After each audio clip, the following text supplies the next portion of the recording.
पुष्पाणि समर्पयामि नमस्करोमि स्तंभम आलवेत।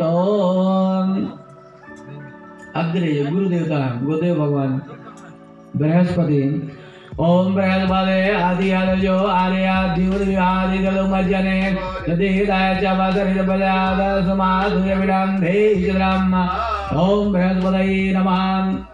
ओम उर्मायै नमः। सावित्री नमः। नवना माँ श्री नर्मदे हर। आज हम बेलघाट आश्रम में इन दिनों यहाँ पर सतचंडी महायज्ञ चल रहा है। जो पुरोहित गण हैं ये इस यज्ञ को संपन्न करा रहे हैं। आइए जानते हैं उन्हीं से क्या है यज्ञ, कैसी इसकी विधि। महाराज जी नर्मदे हर, ये कौन सा यज्ञ चल रहा है? जी भैया ये सतचंडी महायज्ञ चल रहा है। ये बेलघाट पर माँ नर्मदा जी के किनारे। और सतचंडी यज्ञ करने से लोगों को धर्म में आस्था बढ़ाने के लिए, लोगों की आस्था जोड़ने के लिए, और यज्ञ करने से जैसे पहले के राजा महाराज दशरथ जी ने यज्ञ किया था अपने पुत्र प्राप्ति के लिए, जो भी भक्त यज्ञ करते हैं या उसके दर्शन करते हैं तो यह यज्ञ कल्प वृक्ष है। इस यज्ञ के समक्ष बैठ करके किसी भी वस्तु की अगर कल्पना की जाए तो वह तत्क्षण प्राप्त होती है। और माँ भगवती, महाकाली, महालक्ष्मी, महासरस्वती उन पर तत्क्षण कृपा करती हैं। और हमारा उद्देश्य, महाराज जी का उद्देश्य यही है कि यज्ञ करने से इस ग्राम की उन्नति और प्रगति के लिए और सकल विश्व के कल्याणार्थ के लिए हम यह सतचंडी महायज्ञ करने जा रहे हैं। बोलिए नर्मदा मैया की जय। यह यज्ञ कब से प्रारंभ हुआ? जी यह यज्ञ 28 तारीख से प्रारंभ हुआ है और यह चल करके बसंत पंचमी तक चलेगा। रोजाना क्या दिन पूजा पाठ का क्या सिलसिला रहता है? रोजाना प्रातःकालीन 8 बजे से यज्ञशाला के सर्वे आवाहित प्रतिष्ठित देवी देवताओं का पूजन होता है। और सायंकालीन ठीक 2:30 बजे से माँ भगवती का दुर्गा सप्तशती के श्लोकों से 700 श्लोक हैं, उन श्लोकों से माँ भगवती का स्वाहाकार होता है।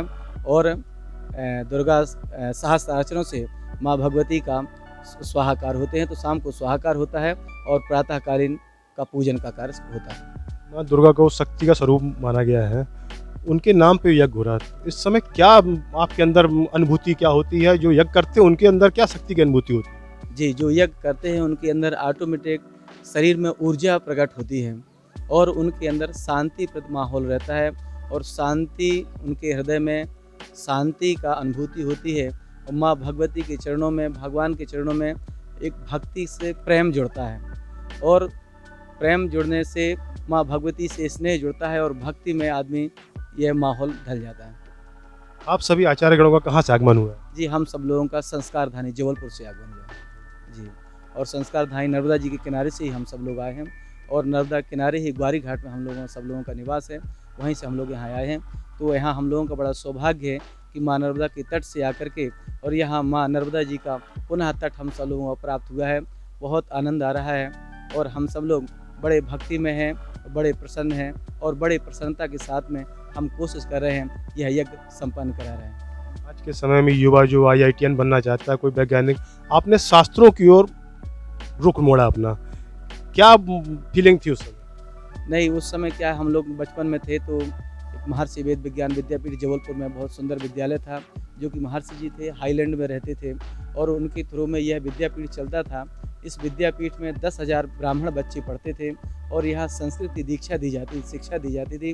वहीं से हम लोगों ने शिक्षा अध्ययन किया और वहीं से यह मार्ग, हमको यह पथ प्राप्त हुआ कि हम सब लोग इस मार्ग में, धर्म मार्ग में चल करके आज यहाँ तक पहुँच गए कि आज सतचंडी महायज्ञ कर रहे हैं। संस्कृत की आपने बात की, बहुत से ज्ञानियों ने बताया कि जो संस्कृत बोलता है, उच्चारण करता है, उसके लिए योग व्यायाम करने की कोई आवश्यकता नहीं। कि जो संस्कृत पढ़ता है तो वेद बोले जाते, तो वेद नाभि से बोले जाते हैं। तो नाभि से बोलने से क्या है, सीना खड़ा करके और मतलब ये नसें ऑटोमेटिक खड़ी हो जाती हैं, तो उसमें फिर व्यायाम करने की आवश्यकता नहीं होती है। वो ऑटोमेटिक वेद की ऊर्जाएं जो रहती हैं, जो किरणें आकाश में जो भ्रमित होती हैं, तो वो पेट से बोलने में ऋणम कृत्वा घृतम वेद, इसलिए वेद में कहा गया है कि भला ही ऋण करके घी खाओ, तो लेकिन घी खाना चाहिए क्योंकि नसों में जोर पड़ता है, इसलिए व्यायाम करने की आवश्यकता नहीं। संस्कृत वैज्ञानिक भाषा है। जी हाँ, वैज्ञानिक भाषा है। आप लोग दिन भर संस्कृत के श्लोकों का उच्चारण करते हैं, तब तो एक तेज अलग समझ में आता है आचार्यों के, है ना, जो आम लोगों के अलावा। ये क्या यही कारण है? जी बिल्कुल यही कारण, जो संध्या गायत्री करते हैं, संध्या का एक बहुत बड़ा महत्व होता है। ब्राह्मणों की संध्या गायत्री माँ है, वेदों की माँ है, तो गायत्री करने से शरीर में ऊर्जा और शरीर में तेज रहता है, इसलिए व्यायाम करने की आवश्यकता नहीं है। गायत्री जी की आपने बात की, कुछ लोगों ने बताया कि गायत्री मंत्र का संध्या के बाद उच्चारण नहीं करना चाहिए, ऐसा सही है क्या? नहीं, उच्चारण तो मेरे हिसाब से वेदों के हिसाब से गायत्री मंत्र का उच्चारण नहीं होता है, पर आज के समय में कुछ लोग गायत्री जी का उच्चारण कर करके उस चीज़ को वो ले लिए हैं, पर लेकिन गायत्री को मंत्र का उच्चारण नहीं करना चाहिए वेद के माध्यम से। मंद स्वर में क्या अपने अंदर करना नहीं, चाहिए? अंदर करना चाहिए, मानसिक करना चाहिए। जी हाँ, मानसिक करना चाहिए। लगभग कितने साल से ये अनुष्ठान आप करा रहे हैं आप लोग? लगभग ये 20 साल से हम लोग करा रहे हैं। क्या विशेष अनुभव कहीं का रहा हो, कोई शेयर करना चाहें आप हमसे कि बहुत अच्छा हो, कहीं पे वो आयोजन हुआ हो या अद्भुत कोई ऐसा अनुभव आपका रहा हो? जी, हमने एक यज्ञ किया था भैया ये इंदौर में, और महाराज श्री अवधेशानंद जी के सानिध्य में वह यज्ञ हुआ था, और बहुत एक हजार कुंड लक्ष चंडी महायज्ञ वहाँ हुआ था। तो वहाँ पर बड़ी अनुभूति हुई थी, और मतलब हर जगह से, हरिद्वार से लेकर के काशी बनारस से लेकर के बड़े बड़े विद्वान वहाँ पर पहुँचे हुए थे, और वहाँ पर लक्ष चंडी महायज्ञ हुआ था।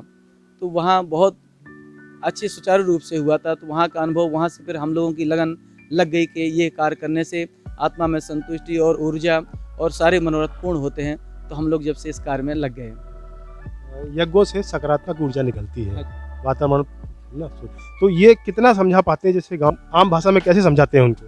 नहीं, आम भाषा में अब जैसे अब आश्रम में यज्ञ चल रहा है, तो कोशिश उनको करते हैं समझाने की आप आएँ और जुड़ें और धार्मिक कार्य में आप लगें।